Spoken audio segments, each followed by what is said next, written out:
TTD నూతన ఈవోగా బాధ్యతలు చేపట్టిన ముద్దాడ రవిచంద్రకు ఎలాంటి సవాళ్లు స్వాగతం పలుకుతున్నాయి? కొంతకాలంగా వివాదాలకు నిలయంగా మారిన పవిత్ర తిరుమల క్షేత్రానికి పూర్వ వైభవం తీసుకువస్తారా? సామాన్య భక్తులకు పెద్దపీట వేస్తారా? ప్రసాదాల నాణ్యతలో కఠిన నిబంధనలు పాటిస్తారా? కొండపై ఆధ్యాత్మిక వాతావరణం పటిష్టం చేస్తారా? గత ఈవోల వైఫల్యాలను అధిగమిస్తారా? ఆయనపై ప్రభుత్వం పెట్టుకున్న నమ్మకాన్ని నిలబెట్టుకుంటారా? మంది హిందువుల ఆరాధ్య దైవం తిరుమల శ్రీ వెంకటేశ్వర స్వామి క్షేత్రానికి నూతన సారథి వచ్చారు. సీనియర్ ఐఏఎస్ అధికారి ముద్దాడ రవిచంద్ర టీటీడీ ఈవోగా బాధ్యతలు చేపట్టారు.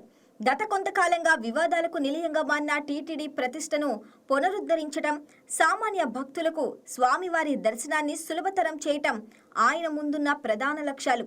అయితే గత ఈవోల హయంలో జరిగిన లోపాలు, ఎదురైన విమర్శల నేపథ్యంలో ఆయనకు కఠిన సవాళ్లు ఎదురుకానున్నాయి.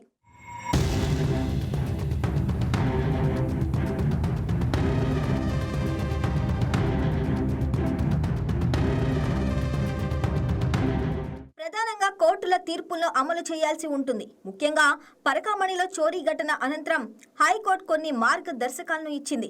శ్రీవారి కానుకలను ఎలా లెక్కించాలన్న విషయంలో స్పష్టమైన సూచనలు చేసింది. వాటిని అమలు చేయవలసిన బాధ్యత ఇప్పుడు కొత్త ఈవోపై ఉంది. అలాగే రాష్ట్ర ప్రభుత్వం త్వరలో లడ్డూలో కల్తీ నెయ్యి వ్యవహారంపై ఏకసభ్య కమిషన్ వేయనుంది. ఈ కమిషన్ రాష్ట్ర పరిధిలోనే పనిచేయనుంది. దీంతో ఆ కమిటీకి కూడా ఈవోగా సహకరించవలసి ఉంటుంది.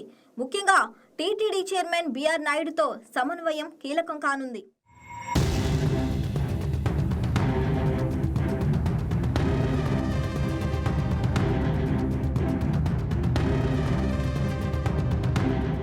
గత కొద్ది సంవత్సరాలుగా టీటీడీ పాలనలో ఎన్నడూ లేని విధంగా వివాదాలు చోటు చేసుకున్నాయి. రద్దీ సమయాల్లో భక్తుల నిర్వహణలో విఫలమయ్యారన్న విమర్శలతో గత ఈవో శ్యామలరావుపై బదిలీ వేటు పడింది.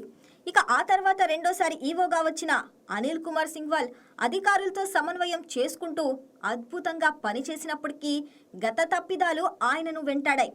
శ్రీవారి బ్రహ్మోత్సవాలు, వైకుంఠ ద్వార దర్శనం, రథసప్తమి వేడుకల్లో ఎలాంటి లోటుపాట్లు లేకుండా ప్రణాళికాబద్ధంగా చక్కగా నిర్వహించారు. అయితే గత వైసీపీ ప్రభుత్వ హయాంలో కల్తీ నెయ్యి జీవో నిబంధనలు సడలింపు వ్యవహారంలో కఠినంగా వ్యవహరించకపోవటం ఆయన పాలిట శాపంగా మారింది. కల్తీ నెయ్యి వ్యవహారంపై ఏర్పాటు చేసిన సిబిఐ సిట్ నివేదిక ఆయనపై చర్యలు తీసుకోమని ప్రతిపాదించడంతో 4 నెలలు తిరగకుండానే బదిలీ వేటు పడింది.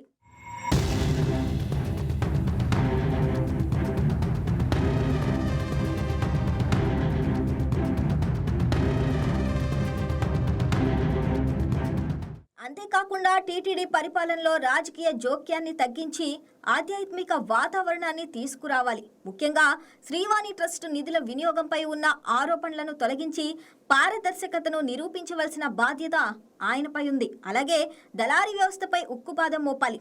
దర్శన టికెట్లు, గదుల కేటాయింపులో ఇప్పటికే వేళ్లుకున్న దళారీ వ్యవస్థను ఆధునిక సంస్కరణల ద్వారా పూర్తిగా రూపుమాపాల్సి ఉందని నిపుణులు చెబుతున్నారు.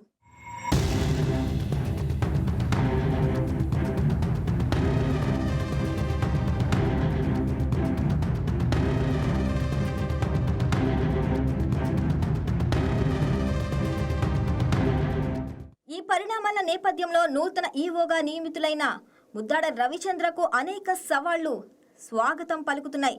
లడ్డూ ప్రసాదం నాణ్యతపై భక్తుల్లో ఉన్న అపోహలను తొలగించవలసిన అవసరం ఆయన ముందున్న తక్షణ లక్ష్యం. ఇందుకోసం నెయ్యి కొనుగోలులో దళారీ వ్యవస్థను అడ్డుకోవటం, అధునాతన ల్యాబ్ల ద్వారా నిరంతర తనిఖీలు చేయటం ద్వారా ఆయన భక్తులకు భరోసా కల్పించవలసి ఉంటుంది.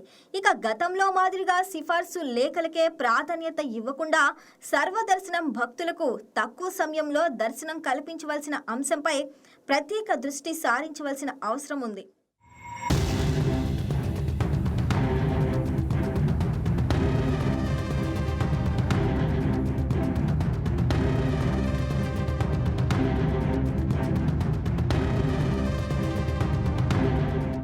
ఇక 1996 బ్యాచ్కు చెందిన ఐఏఎస్ అధికారి అయిన ముద్దాడ రవిచంద్ర గతంలో చిత్తూరు జిల్లా కలెక్టర్గా పనిచేయటం, ప్రస్తుతం సీఎంఓలో కీలక బాధ్యతలు నిర్వహించడం వల్ల ఆయనకు క్షేత్రస్థాయి సమస్యలపై పూర్తి అవగాహన ఉందనే సమాచారం ఉంది. ఉమ్మడి ఆంధ్రప్రదేశ్లో 2003లో రంగారెడ్డి జిల్లాలో 100 కోట్లు విలువ చేసే ప్రభుత్వ భూములను అన్యక్రాంతం కాకుండా చేసి ప్రభుత్వ పాలకుల చేత మంచి పేరు తెచ్చుకున్నారు.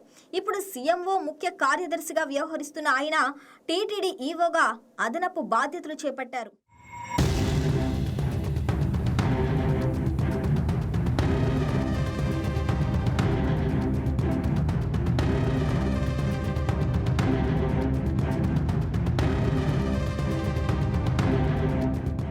అయితే టీటీడీ ఈవోగా బాధ్యతల స్వీకరణ అనంతరం మాట్లాడిన ముద్దాడ రవిచంద్ర తాను కూడా సామాన్య భక్తుడినేనని తెలిపారు. సామాన్య భక్తుడిగా భక్తులకు సేవ చేసే భాగ్యం శ్రీవారు కల్పించారని అన్నారు. మెజార్టీ దర్శనాలను సామాన్య భక్తులకు దక్కేలా కార్యాచరణ అమలు చేస్తామని చెప్పారు. అదేవిధంగా మౌలిక సదుపాయాల కల్పనతో పాటు భక్తులకు మరింత మెరుగైన సౌకర్యాలు అందించడంపై దృష్టి పెడతామని పేర్కొన్నారు.